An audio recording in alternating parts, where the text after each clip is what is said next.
Hi guys, so let me give you a detailed one-on-one session on basically how to get a home in Canada as a student. How to get a home, by that I mean how to rent it, because that is what basically I did. These are the following steps that you have to follow, and all the documents that you need to basically get it, and how to research about it. So first, you will need people that you want to be staying with. Okay, if it's a single room and if it's in a dorm, it's a different story. That's a different, altogether a different topic. But this is specifically when you have friends and you want to stay together. Okay, so this is when you have to follow these particular steps, and then you might be able to get a home. So the first thing that you have to do is basically ask your friends their pay stubs and their employment letter. That's very, very important, because without that you will not be able to give the proof of that you're eligible basically to pay the rent. You have to give the proof, right? That's the only proof that you can give to the broker or to your landlord where you're looking for the home. So that's the very first thing that you and your friends should be collecting. Then the next thing that you have to do is see how far the place that you're looking for is away from your college and from your workplace. You have to see the distance, because it's going to be really cold. You don't want to travel a lot, and you have to see all these type of conveniences that should benefit you, because you are paying a lot of amount, right? So you have to see how far it is from the college and your workplace. Second thing, you have to see from your friend's college and from your friend's workplace as well, because even they are going to be paying the rent as equally as you are. And then see for the other things, like, are the utilities included? Do you have internet facility over there? Is it furnished, not furnished?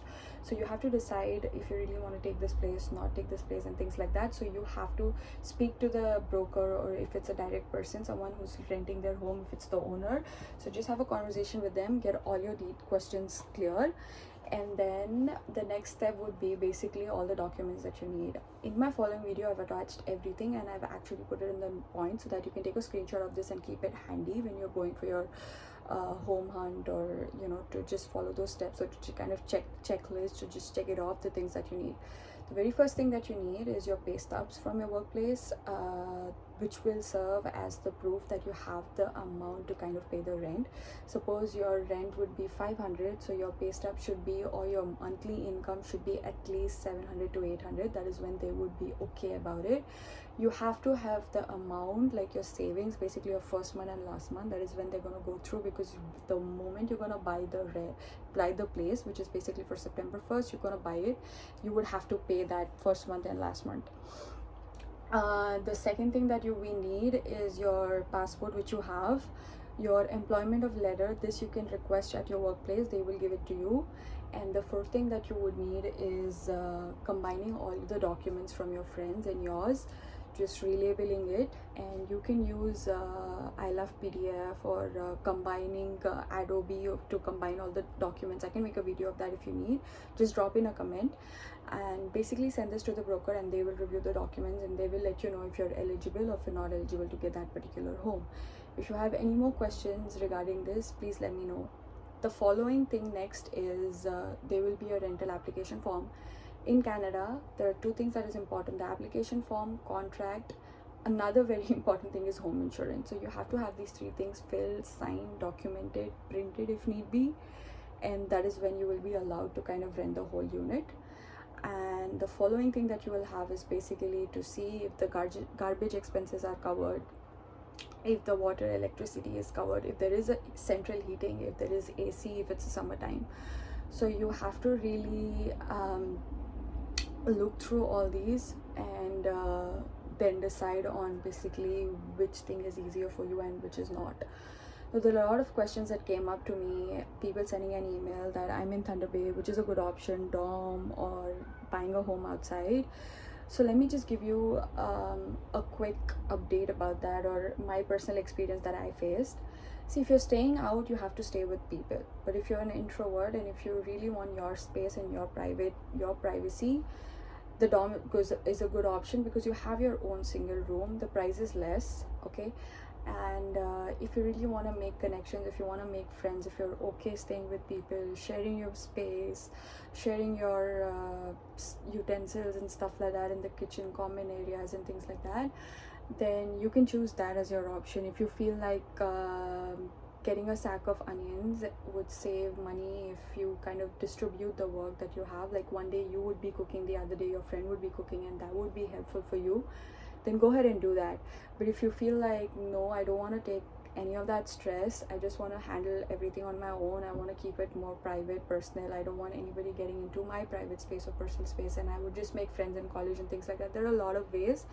So it's person to person, but of course you'll get more security and you'll find it more safe in the dorm, because there are security guards at 24/7, that the gates are locked, and there'll be a manager downstairs and things like that.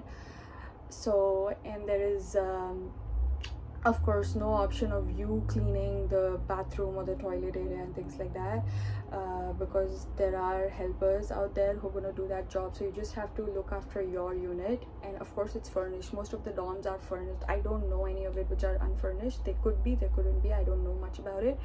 But then my room was definitely furnished. I had a bed, I had a cupboard, I had a fridge and an oven. So it saved almost $500 to $700, which I had to spend when I got a house without any of these things. I had to pay from my own pocket to get a bed, to get a fan and a cupboard and things like that. So you have to really weigh the options and see the savings that you have and you don't, and make up a decision. But still, if you have any of the questions, don't hesitate to just send me an email on askmariamfathima@gmail.com, or even drop a comment. I am there on Instagram, Twitter, Gmail, of course, and of course on the YouTube on a comment.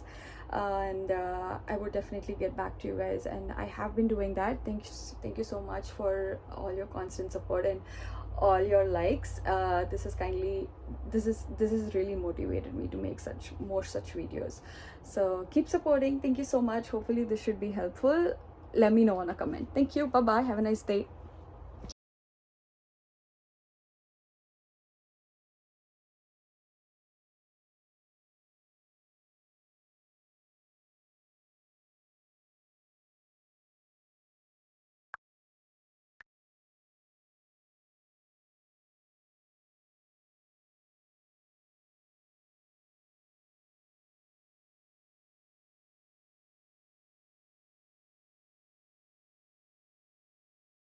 So now that you've changed your address, I mean you've got a new place, you have to change your address. So you have to report it to the bank.